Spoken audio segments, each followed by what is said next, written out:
I was ready to give up on everything when a letter mysteriously appeared, addressed to my name, on a desk where I had never worked before. What happened next made me believe that God uses extraordinary methods to reach desperate hearts. My name is Marcus Thompson, and this is a story of how an impossible letter not only saved my life, but taught me that when we are at our breaking point, divine providence works in ways that defy our understanding. It was December 2023, and I was in the deepest abyss of my life. I had lost my job as a construction project manager 6 months earlier, not due to incompetence, but because I reported fraud in the company. Doing the right thing had cost me everything. My wife, Celeste, had been hospitalized for 4 months with a degenerative neurological condition that doctors called a rare unnamed syndrome. Our 2 children, 10-year-old Oliver and 6-year-old Ivy, asked me every day when mommy would come home, and that had no answer.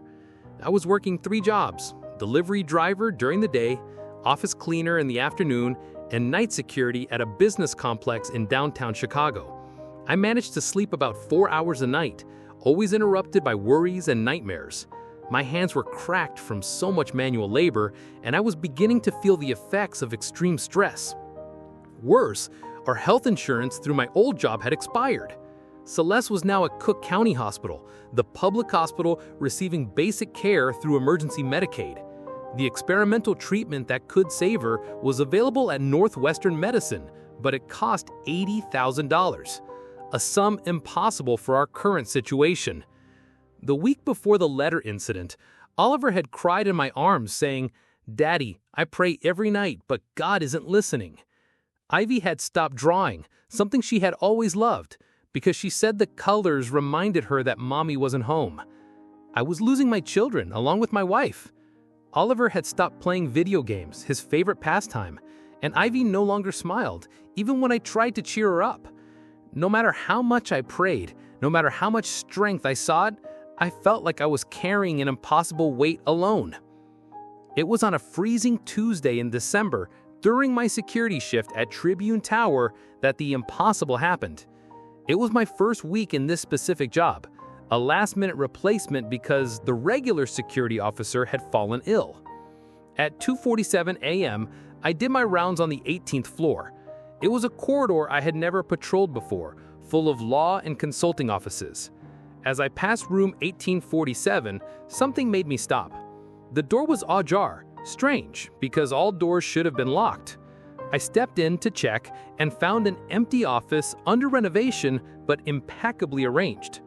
On a desk near the door, under a beam of moonlight coming through the window, lay a white envelope. On the envelope, in elegant handwriting, it read, "To Marcus Thompson, the man who needs a miracle." My blood ran cold. It couldn't be. No one knew my full name in that building. I was just the new night security guy. There was no Marcus Thompson working on that floor. I double-checked. Before continuing the story that challenged everything I believed about coincidences and showed me that God works in ways our rational minds cannot explain, please subscribe to the channel. Here you won't find the same old stories. With trembling hands, I opened the envelope. Inside was a handwritten letter and something that made me stagger: $15,000 bills. The letter read, "Dear Marcus, if you are reading this, it is because the time has come. My name is Elena Rodriguez, and 5 years ago, I was exactly where you are now, desperate, alone, thinking God had abandoned me. One night, when I was ready to give up everything, I found a letter similar to this, with enough money to save my daughter who was dying of cancer. The letter explained that this money was not a loan, but a gift from a chain of kindness that had been passed from person to person for years. Marcus, I know you must be wondering how I know your name, your situation. I cannot fully explain, but I believe greater forces are at work here. All I know is that for 3 consecutive nights, I had very vivid dreams about a tall man with brown hair, working as a security guard with a sick wife named Celeste and 2 children. I let the letter fall. Elena had described not only my family, but knew exactly how I was feeling at that moment. The letter continued, "In my dreams, I saw you crying alone in the hospital bathroom. Saw you kneeling by the children's bed, praying silently so as not to wake them up. I saw your faith being tested beyond what anyone should endure. Marcus, this money does not come from me. It comes from someone greater. My only condition is that when you are able, you pass it on to another person going through the same dark valley." At the end of the letter, Elena had written a prayer. Word for word, the same prayer I had been saying every night for months. A prayer I had never shared with anyone, not even Celeste. It was impossible for her to know. The next day, I rushed to the hospital with the money. $15,000 was enough to cover the initial costs of the experimental protocol at Northwestern Medicine and secure the next 3 months of treatment. The doctors were astonished at our sudden ability to pay for private care. But the real miracle began a week later. Celeste, who had been semi-conscious for months, woke up fully lucid for the first time in 4 months. She remembered us, recognized the children's voices, and for the first time was able to hold my hand firmly. The doctors could not fully explain it.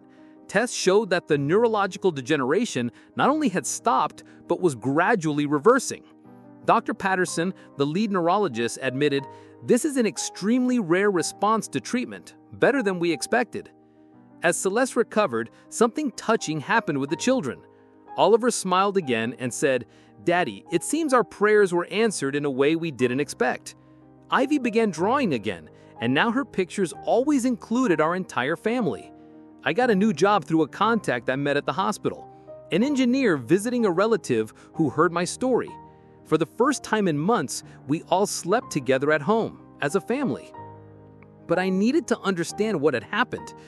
I spent weeks trying to find Elena Rodriguez. I searched records, social media, phone books, nothing. It was as if she didn't exist. I returned to Tribune Tower several times, spoke with former security staff and administrators. No one had seen any Elena. The office where I found the letter belonged to a law firm that had been closed for renovations for 3 months. There was no way anyone could have entered. I began sharing my story at our local church. People came to me wanting to understand how to find hope in extreme situations. I realized my experience was not just about receiving help, but witnessing that greater forces are still at work in our lives. 8 months later, while visiting Celeste at the hospital for a routine checkup, I met a man named David Williams. He was in the hallway, visibly shaken. His teenage daughter had attempted suicide and was in the psychiatric unit. David told me he had lost his job, his wife had left him due to stress, and he felt he had completely failed as a father. He said, "I pray, but it seems God doesn't hear me." The exact words I had said months before. That night, I knew it was my turn. I spent a week reflecting on how to approach David. Celeste and the children participated in our family discussions. Oliver suggested we include not just money, but a letter explaining our journey. Ivy drew a small figure of our family to include in the letter, so he knows families can be together again, she explained. I prepared an envelope with $15,000 we had managed to save over the months, along with a letter telling our full story. I included specific details about David that only someone observing him closely would know. I left the envelope on his car windshield in the hospital parking lot with his name on it.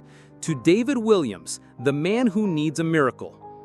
2 weeks later, David came to find me at the hospital. He was crying, but this time tears of joy.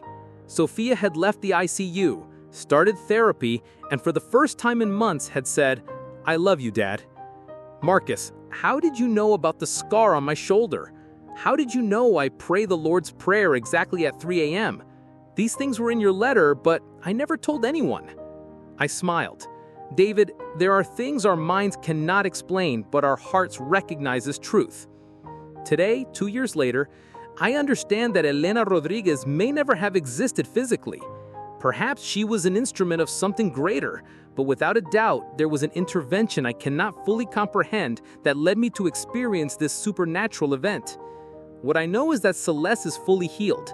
Doctors officially use the term exceptional recovery in their reports. Oliver is on the school basketball team and shows impressive maturity for his age.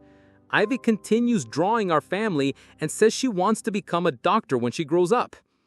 I've learned that hope is not the absence of doubt, but the choice to keep going even when we do not understand. Sometimes help comes through impossible paths, appearing in the right place at the right time for the right person. The chain of kindness continues.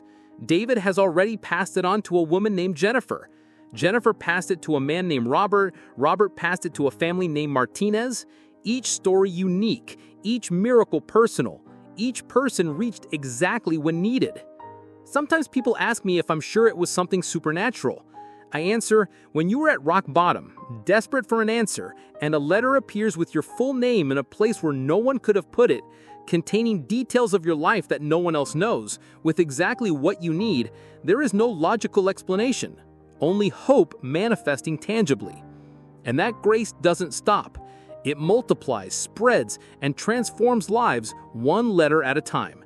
If this story touched your heart, leave a comment telling us, what is your impossible miracle today? Share it, because real stories like this remind us that we are never truly alone, that our faith is tested to be strengthened, and that God uses extraordinary methods to reach desperate hearts. I will pray for you. If you know someone going through the darkest valley of life, share this story.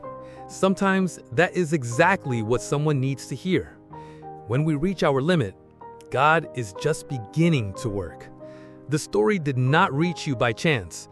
Do not think you have been forgotten by heaven. Know that your letter is on its way. It may not come in the way you expect, but it will come. Keep praying, keep acting, and have faith. Your miracle has the right name and address. Watch the next video appearing here, an emotional story where a detective solved a child kidnapping case in a way you could never imagine. Thank you for listening. God bless you.